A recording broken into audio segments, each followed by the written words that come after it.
Story appears ordinary till you see the core side of it. And what you're looking for is the story behind the news. We bring it to you from Lagos, the commercial capital of Nigeria. Giving you all sides and political stories round the clock. Every detail from the start line to the final whistle. CoreTV News, expanding your view.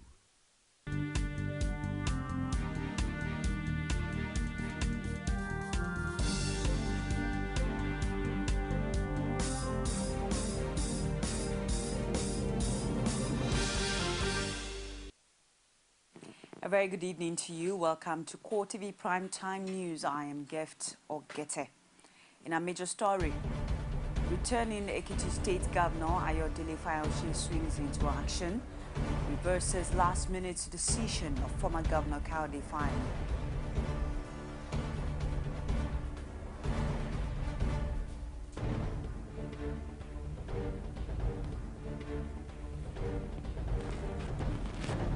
Also in this program, former head of state Muhammadu Buhari says 27 million naira used for the purchase of APC presidential nomination form belongs to him.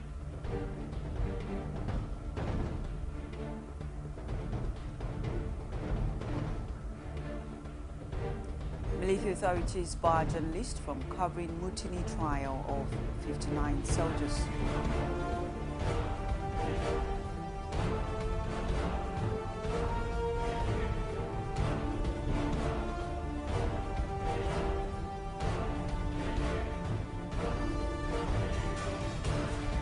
Outside Nigeria, World Health Organization steps up efforts to prevent Ebola spreading beyond the 3 countries most affected by the deadly virus in Africa.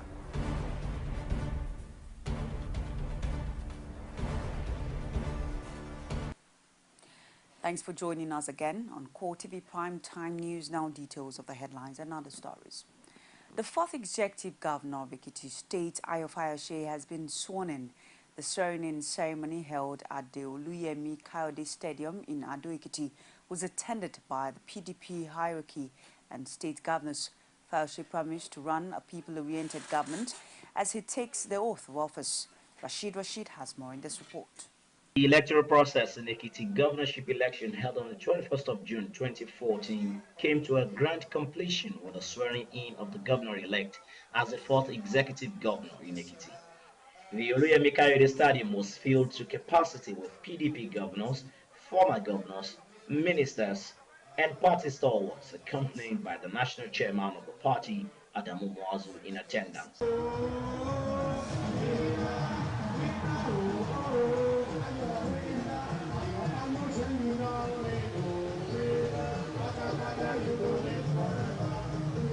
Muazu thanked the people of Ekiti for voting in PDP and admonished Fayose to rule with the fear of God. We thank you. We thank you. May God bless you all. Your son to do for you is a tough job. He needs your support. Ayo, God loves you. And the people of Ekiti love you. You must discharge your duty with the fear of God and with the love of these people. I pray that God will help you. Fayose, who is taking oath for the 2nd time as the governor of the state, decries the rising debt profile of the state. Reeling out his agenda, Fayose promises better life for Ekiti people. I represent you. You are the Fayose that I represent. Am I correct? Yes. I am living for you. I am here to serve you. That is my assignment. And today I declare peace, prosperity, progress, employment, food, stomach infrastructure. Party faithfuls in the state expressed joy over a fulfilled dream as they display optimism of a better government under Fayose. Thank God for everything. And in fact, I cannot describe it more than it is glorious. We know this is going to be an era of prosperity, it will be an era of peace in Ekiti because the people spoke. They made their choice. They got who they want. And I trust our governor that he will do very well for Ekiti people. With the swearing in of Governor Peter Ayodele Fayose for the second time as the governor of Ekiti State, the people of Ekiti are not new to Fayose, and Fayose is no doubt new to the people of Ekiti. But the political events that transpired between 2006 to this moment, it is indeed a new dawn in Ekiti State. Rashid, CoreTV News, Ado Ekiti. Or still on Ekiti, immediately after his swearing in as Governor, Fayose went straight to business to make some proclamations on burning issues. Again, Rashid completes the story. Expectedly, Fayose reversed with immediate effect all decisions taken by former Governor Kayode Fayemi at the tail end of his administration. Issues like creation of additional local councils, appointment of new permanent secretaries, and purported mass employment received the kick. The governor lost election. He appointed 8 permanent secretaries when you don't have vacancies. To my amazement, he employed over 3,000 people. To my amazement, an outgoing government creating 19 extra local governments.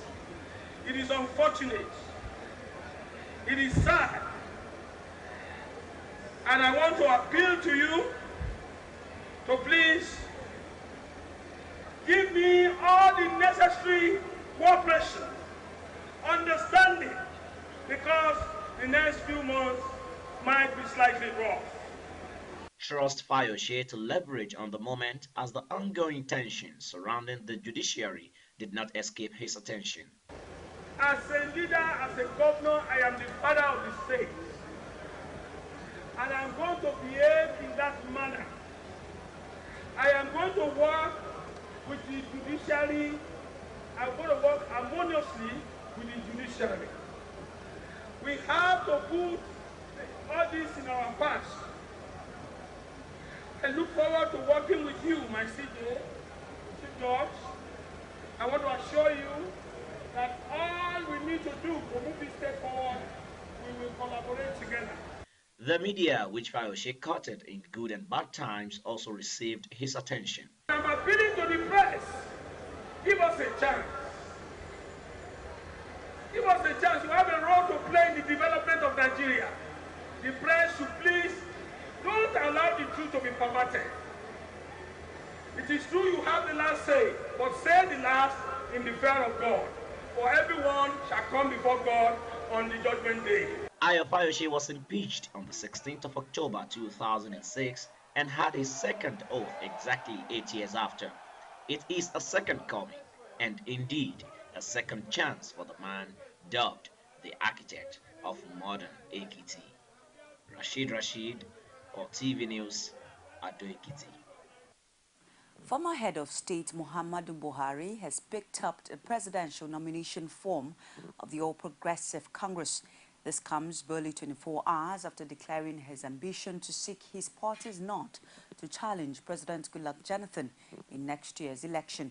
Contrary to widely held view that he may not be able to afford the 27.5 million naira nomination fee, Buhari said the money came from his account. He later explained that he has always been self-reliant, so he was never going to depend on anyone to help pay for the nomination form.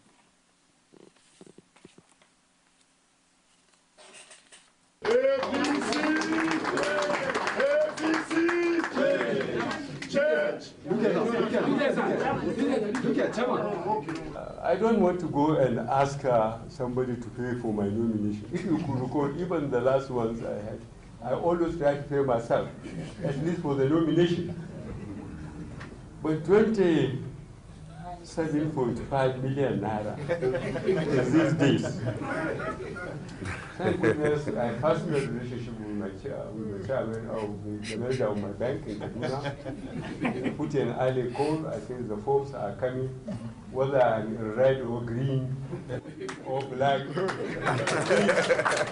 you must honor this, otherwise I will give you nomination.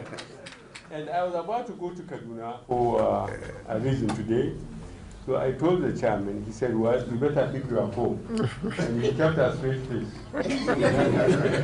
That means there's no excuse. So this morning, the bank manager here in Kaduna, in Abuja, the starting branch of Union Bank, and the First Bank, I sent one of my grandnephews to quickly go with the forms. I signed, and I got the papers, which is the National Organizing Secretary briefing. I thank God we have come to this stage. All speculation will now cease. The presidency has described claims made by former head of state Muhammadu Buhari on the Jonathan administration as reckless and baseless. Buhari had, while declaring interest in the presidential ticket of the All Progressives Congress, argued that the level of corruption is worse under President Jonathan than at any time in Nigeria's history. But presidential spokesman Reuben Abati accused the former head of state of making false claims for political gains. President Jonathan will continue to carry forward his transformation agenda in the power sector and other areas. The president will not be discouraged or deterred from his objective of repositioning Nigeria for accelerated and inclusive socio-economic development by the partisan and jaundiced views of power seekers like General Buhari, who cannot see the obvious result of the current administration's efforts through their blinkered eyes. We also draw the attention of Nigerians to the total lack of originality in the hackneyed manifesto offered to Nigerians yesterday by the APC presidential aspirant, General Buhari.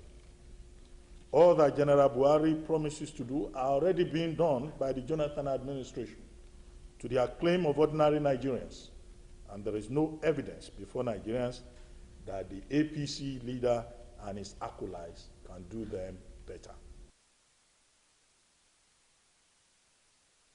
Nigeria's largest opposition party, the All Progressives Congress, has laughed off the presidency's claims that the party's two leading presidential aspirants are serial losers. Party chairman John Odigye Oyegun told journalists shortly after Muhammadu Buhari had picked up his nomination form at the APC Secretariat in Abuja that 2015 would be different. He insisted that the People's Democratic Party would be faced with its biggest challenge since 1999, regardless of whoever ends up flying the party's flag as next year's aspirant. Well, it means that they are not good students of history and they are not realistic and practical. Before now, there had been no truly national alternative in this nation. Before now, we had the AMPP that was domiciled in the Northeast. We had the ACN that was largely domiciled in the Southwest. Of course, they had members all over the place. We had the APGA that was largely domiciled in the Southeast. These three forces have been welded together. Today we have a national party that is represented, the APC, strongly in every corner of this nation. Today, man, woman, child are crying for change. The dynamics are different, and I pray they continue to misread the signs. That will be good for us. Kano State Governor Rabiu Kwankwaso on Thursday formally informed members of the All Progressives Congress, caucus, of the National Assembly of his intention to seek the party's presidential ticket.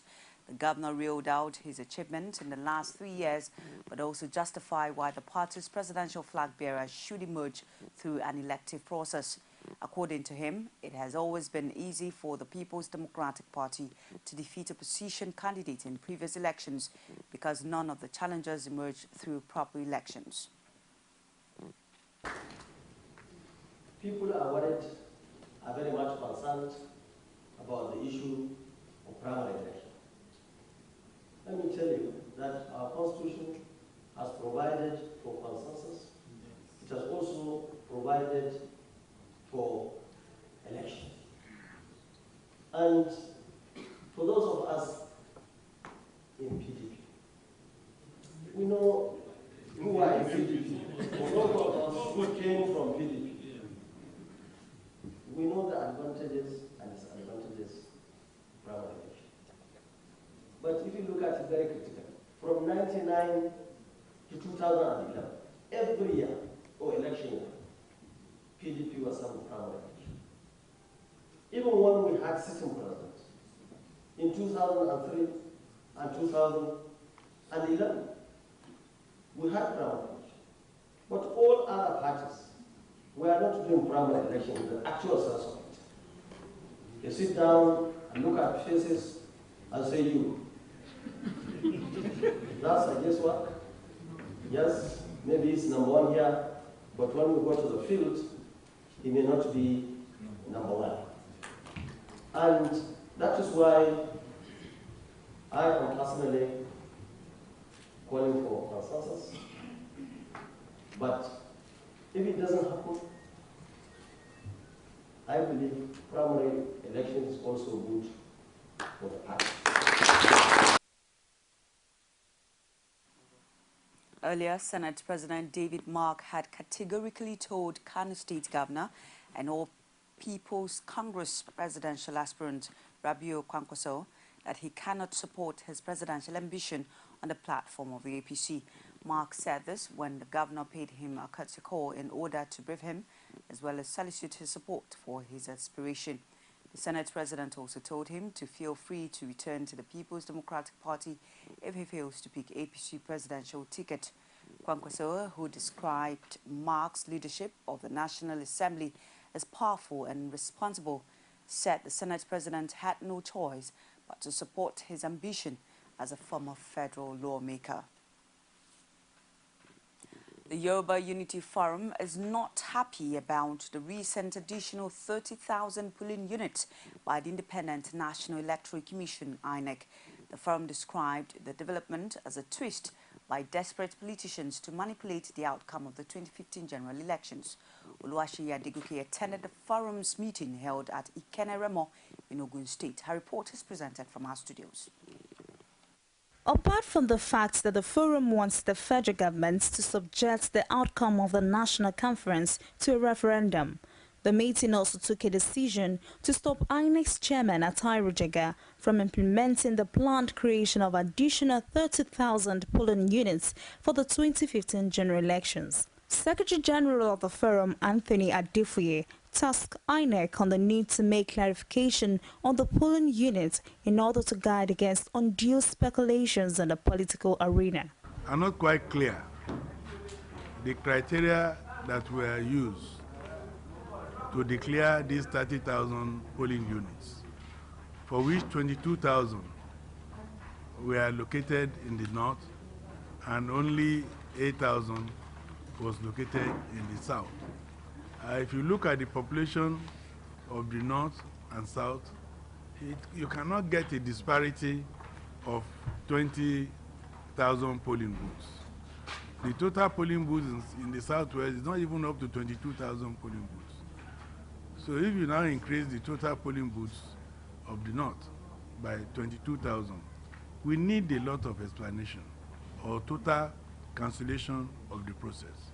Well, I think that INEC should do more consultation, and then after which they can arrive at what to create more. What has happened shows that they have not consulted well. They have not consulted well, and that is what is affecting them. So I want to recommend to INEC to do further consultation, after which all stakeholders can embrace whatever decision they are going to take on the creation of. The forum also advised the federal government to wake to its responsibility and vigorously tackle all the challenges confronting the nation, especially Boko Haram, corruption and unemployment in the country. It's CoreTV Prime Time News. When we return after this timeout, military authorities barred journalists from covering trial of 59 Nigerian soldiers. Stay with us. As a doctor, I've seen lots of mothers. Now, I'm one myself. Other mothers have taught me things only a mother could know. But when it came to relieving their baby's pain and fever, many mothers don't know what to do. So I told them about Panadol Children. Panadol Children is fast and effective, and it can be taken from when they're 3 months old. I'm still learning to be a mother, and it's getting better every day. New Panadol Children, fast and effective relief from pain and fever. There is an Ebola virus epidemic in some West African countries. The Nigerian government wants you to be aware and watch out against the spread of Ebola in your community. Help keep our country safe and watch out for severe cases of fever, headaches, diarrhea, chest and abdominal pain, sore throat, cough, red eyes, and bleeding from the eyes, ears, and nose, especially when these symptoms are found in persons coming into Nigeria from other West African countries. Protect yourself. Wash your hands regularly with soap and running water, or use a hand sanitizer. Avoid contact with the blood, urine, feces, or saliva of animals like bats, monkeys, gorillas, chimpanzees, or infected persons. The Ebola virus is deadly. Don't catch it. Don't spread it. This message is brought to you by the Federal Ministry of Information. You can now watch CoreTV News live from anywhere in the world on our website, www.coretvnews.com. Click on Live TV on our website and watch us live. And welcome to CoreTV Primetime Days. To follow us on Twitter, click on Twitter icon on our website. On Facebook, click on the Facebook and YouTube to see all our previous news production. You can also watch us live on YouTube. Click CoreTV, leave a space, then News. CoreTV News, a 24-hour news station. It's still CoreTV Prime Time News. Here's a quick reminder of some of our major headlines. Returning Ekiti State Governor Ayodele Fayose swings into action, reverses last-minute decision of former Governor Kayode Fayemi.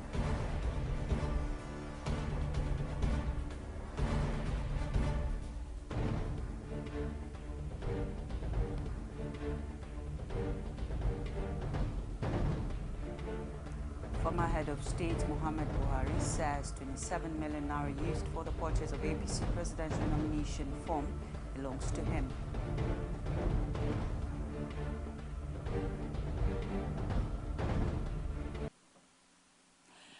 Good to have you. Stay tuned with us. Remember that you can join us on our social media platform.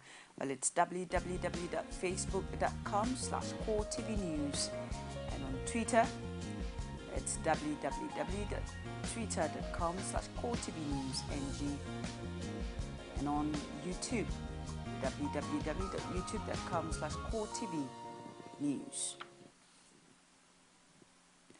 Journalists covering the trial of 59 soldiers charged with mutiny have been barred from covering the court's proceedings. Chairman of the General Court Marshal Musa Yusuf argued that the decision was taken in national interest. He, however, assured Nigerians that journalists would be allowed to cover the ruling. Participants at a one-day workshop to mark the 30th International Day of Peace said Nigerians must imbibe the core values of oneness for peaceful national coexistence.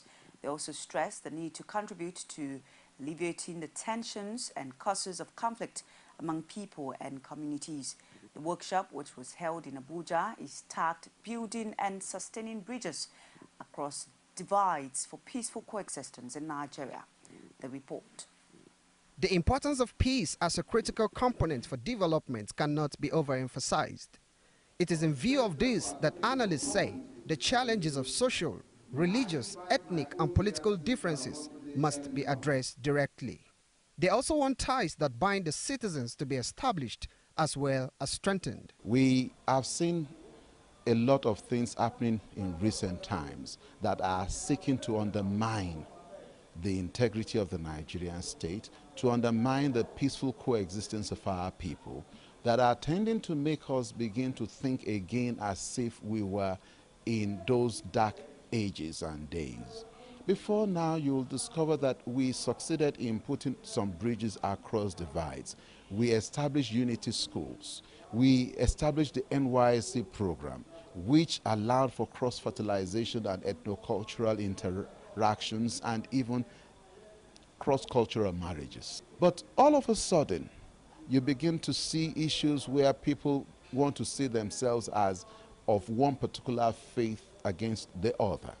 And we have put this together to allow us celebrate those little beacons of light that we do have that actually are providing us light and taking us through peaceful coexistence. We are having a crisis in the country, and so we need to talk about peace so that Nigerians can remain united and peaceful, because without peace we cannot move forward, we cannot develop as a nation. And so there is a very strong relationship between what this program is all about and the need and pursuit for peace in our country. But while some people demanded a return to the old institutions of coexistence, others say sports, music and education are the answer. You know, we're all talking about peace, reconciliation, but nobody's actually at the moment had said what actually brings about peace. So from my experiences, I was just giving examples of the things that I've seen that have given peace. I also give the other side of things where there has been war situations, but the things which naturally give peace. And we've seen that it's sport, music and education. And in my field, it's always been sport. And it's been so superior to be able to stop wars, and that's all over the world. The consensus by participants at the workshop is that Nigerians must acknowledge and strive to protect the indivisibility of Nigeria. A Nigerian business mogul, Tony Elumelu, has launched an empowerment fund to revitalize the economies of post-conflict and disaster communities across the country. Speaking at the launch of the fund at the presidential villa, the banker says the intention is to transform communities in the country that are ravaged by natural disaster and violence. In his response, President Goodluck Jonathan commended the gesture of Elumelu, whom he described as a major contributor to the Victim Support Fund. Only 2 months ago, we launched the Victims Support Fund to provide immediate assistance to our fellow citizens who have suffered the consequences of violent extremism over the last few years. While government continues her humane security operations to eliminate the threat and to restore law and order, we recognize that the assault on that region has all but destroyed infrastructure, displaced the population, and arrested economic activities. Rehabilitating those communities will require interventions, not just from the government alone, but also from the private sector. I am therefore pleased to see that Tony Elumelu and our industry and private sector leaders stepped up to the occasion by contributing significantly to the Victim Support Fund. Their kind gesture was a clear demonstration of how much the private and public sectors can achieve in working together for national transformation. As the government executes domestic humanitarian intervention, relief and rehabilitation efforts in adversely impacted areas, he has also reached out to the private sector. While none of us wish to have a reason to donate to a natural disaster or post-conflict situation, we cannot ignore that these tragedies exist in our homeland. Nigerians are currently witnessing a crisis in Borno, Yobe, and Adamawa. And not only must we act to secure and stabilize the region, we must be willfully optimistic and plan for a stable and prosperous future for our brothers and sisters there. And that is why I decided through the Tony Elumelu Foundation to launch the Elumelu Nigeria Empowerment Fund. The Elumelu Nigeria Empowerment Fund is a non-profit organization that seeks to partner with local citizens to transform communities that have been ravaged by natural disasters, hazards, and conflicts into thriving and economically sustainable communities. The Lagos State's Governor Babatunde Fashola is regretting the postponement of the Federation Accounts Allocation Committee meeting for the month of October 2014. Fashola, who revealed this at the 2014 World Food Day celebration in Lagos, cited federal government's excuse of lack of funds for the development. Abiola Oluwole's report is presented from our studios. The World Food Day is set aside to celebrate farmers across the globe. Fashola reviews at the events that taxation remains the only avenue to keep the economy going. He, however, regrets the postponement of the monthly FAC meeting by the federal government, which cited non-availability of funds in the Federation accounts as excuse. As I was coming here, I got a message that the monthly Federal Allocation and Accounts Committee meeting, where states know how much the country earned and the money is distributed for the federal government, the states, and the local governments, that meeting has to be postponed today in Enugu. And the simple reason was that they said there was not enough money in the Federation account. That is where the economy is today. So when I was talking about taxation, I knew what I was saying. The Commissioner for Agriculture and Cooperatives, Balao Lawal, says the numerous initiatives of governments in the agriculture sector have opened a new frontier in the industry. With the provision of necessary infrastructure, introduction to modern farming technologies and extension services in an established farm settlement, estate, and other farms across the state, it is critical that these categories of farmers and marketers be incentivized further through the provision of quality inputs and expanded market. The goal of this year's event is to share prosperity, hence this agricultural value chain empowerment. Fashola also presented empowerment materials to over 3,000 farmers at the occasion. It's CoreTV Prime Time News. We take another break and return with business, sports, and stories outside Nigeria. Stay with us. As a doctor, I've seen lots of mothers. Now, I'm one myself.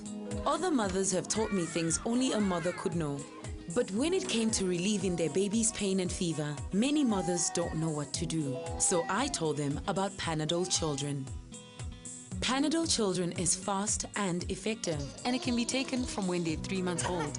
I'm still learning to be a mother, and it's getting better every day. New Panadol Children, fast and effective relief from pain and fever. You can now watch CoreTV News live from anywhere in the world on our website, www.coretvnews.com. Click on Live TV on our website and watch us live. And welcome to CoreTV Primetime Days. To follow us on Twitter, click on Twitter icon on our website. On Facebook, click on the Facebook and YouTube to see all our previous news production. You can also watch us live on YouTube. Click CoreTV, leave a space, then News. CoreTV News, our 24-hour news station.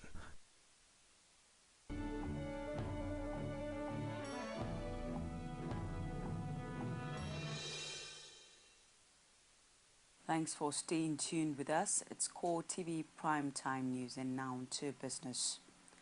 The World Health Organization is to ramp up efforts to prevent Ebola from spreading outside Nigeria. Well, I beg your pardon to bring you business stories now. The federal government has fixed a benchmark of $78 per barrel for the 2015 budget. This was reflected in the 2015 to 2017 medium-term expenditure framework presented to the National Assembly. The figure shown in the 22-page MTEF document is slightly higher than the $77.5 per barrel being used for the 2014 budget. Also, an average of oil production of 2.2782 million barrels per day was projected in the yet-to-be-submitted budget estimates. In addition, the rate of 160 naira to a dollar has been fixed for the appropriation bill, which the government says would be tendered for consideration before December 2015.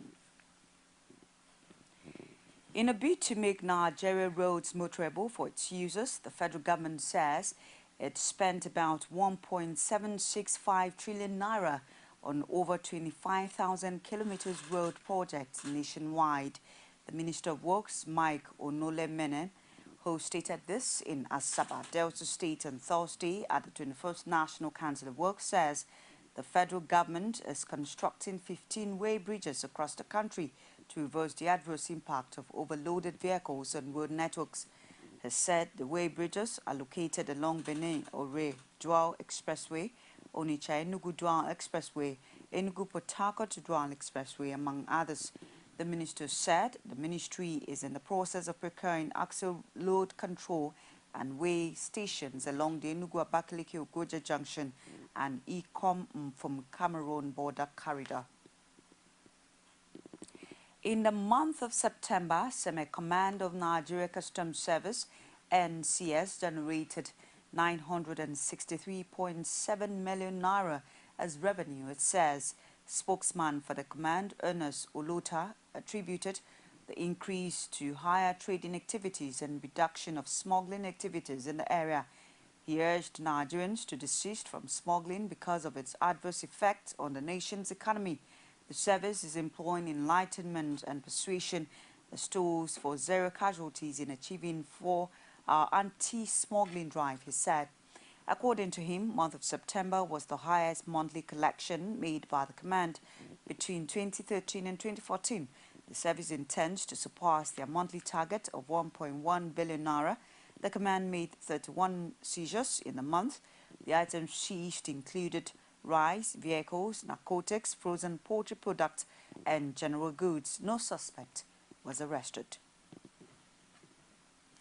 First publicly owned energy academy targeted at shoring up manpower in Nigeria's post-power privatization era has been unveiled in Lagos. The academy is sited at the Lagos State Electricity Board within the government reserve area. Ikeja will offer courses that will see graduates becoming electrical engineers and technicians with globally recognized certificates. The first batch of students were inducted on Tuesday, signaling the full take of the academy. According to Babatunde Fashola, the initiative is significant because it connects the curriculum of the academy with the needs of the society. Nigeria is said to be in acute shortage of qualified manpower to drive the expected expansion in the power sector, which was privatized by the federal government in November 2013, leading to the emergence of generation companies and distribution companies from the defunct Power Holding Company of Nigeria. And now to market report.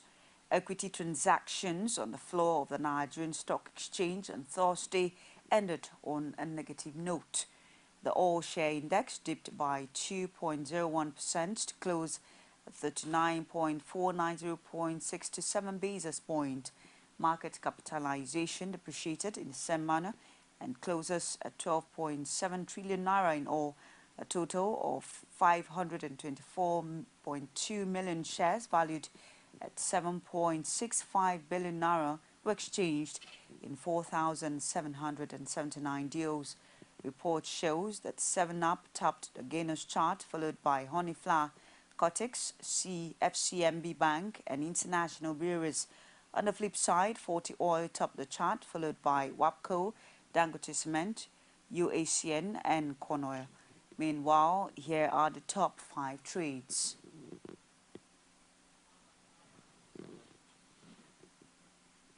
And now to sports. Reactions has continued to trail the dismissal of Stephen Keshi, who led Nigeria to her 3rd African Cup of Nations title in South Africa in 2013. Most analysts have linked Keshi's dismissal to his arrogance, sacrificing merit for mediocrity, especially in the area of selection of players, as this move led to fans' protests in Abuja on Wednesday, calling for his sack. Sport pundits, however, say the NFF decision was long expected.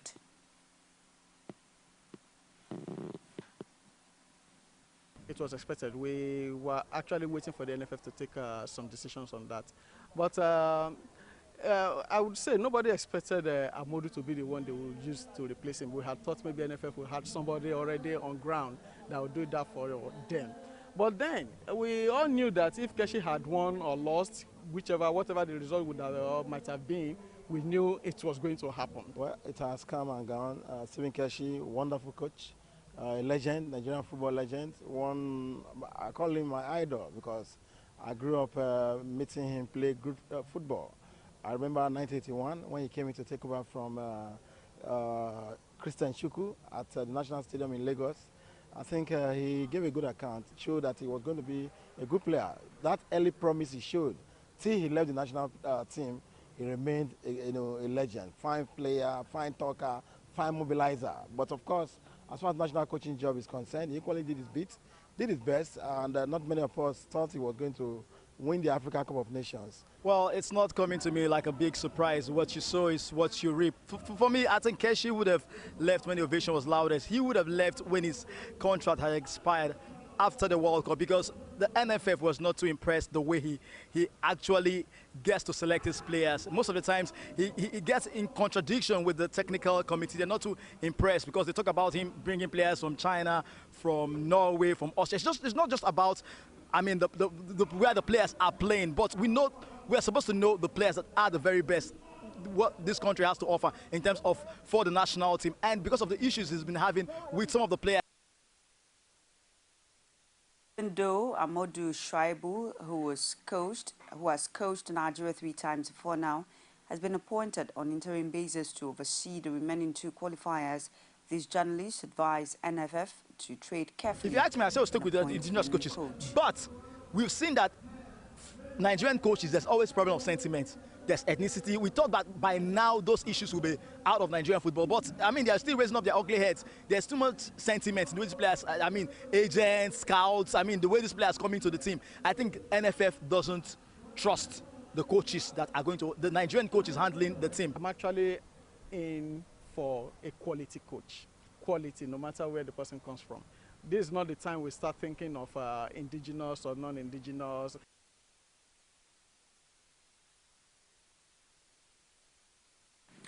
Morocco's Minister of Information has denied reports that his country has withdrawn as host of next year's African Nations Cup because of the deadly Ebola outbreak in West Africa. Mustafa Khalfi, who is also the government spokesman, says Morocco still wants the tournament postponed, forcing a conflict with organizers. The Confederation of African Football insists the January 17 February to February 8 event must go ahead as planned. CAF has reportedly reached out to at least 2 other countries to ask if they would step in at short notice if Morocco refuses to host on the regional dates. Ghana's sports minister said on his official Facebook page that his country has been approached as CAF also asked South Africa to be on standby. The World Health Organization is to ramp up efforts to prevent Ebola spreading beyond the 3 countries most affected by the deadly virus. 15 African countries are being prioritized according to top WHO official Isabella Mnuchin at the Geneva News Conference. U.S. public health officials are being questioned at a congressional hearing on perceived failings in how the U.S. has dealt with cases. The transmission of the Ebola virus remains intense in Liberia, Sierra Leone, and Guinea. She said there was a spike in the Guinean capital, Conakry, and intense transmission in Freetown, the capital of Sierra Leone. In the Liberian capital, Monrovia, the spoke of significance on the reporting and problems with data gathering, making it hard to reach firm conclusions. But there was a drop in the number of cases in Lofa district. Overall, cases were doubling every 4 weeks, said Dr. Noto, the WHO's Director of Global Capacities, Alerts and Response, and the death toll was expected to go above 4,500 this week. She added that countries in the region must be prepared, while listing Benin, Burkina Faso, Cameroon, Central African Republic, Democratic Republic of Congo, Gambia, Ghana, Nigeria, South Sudan and Togo. She highlighted 4 nations directly bordering the worst affected area: Ivory Coast, Guinea-Bissau, Mali and Senegal. Just before we close, a recap of our major stories. We told you that returning Ekiti State Governor Ayodele Fayose has reversed all last-minute decision of former Governor Kayode Fayemi.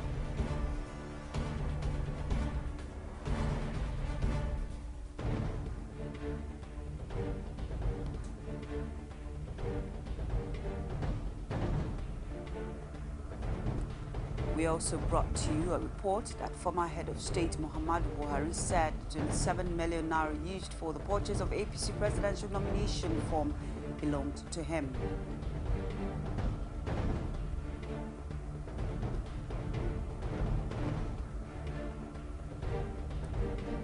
And finally, military authorities have barred journalists from covering the mutiny trial of 59 soldiers. And that's been our show for tonight. On behalf of the entire news crew, I am Gift or Gete, wishing you a wonderful good night rest. Good night.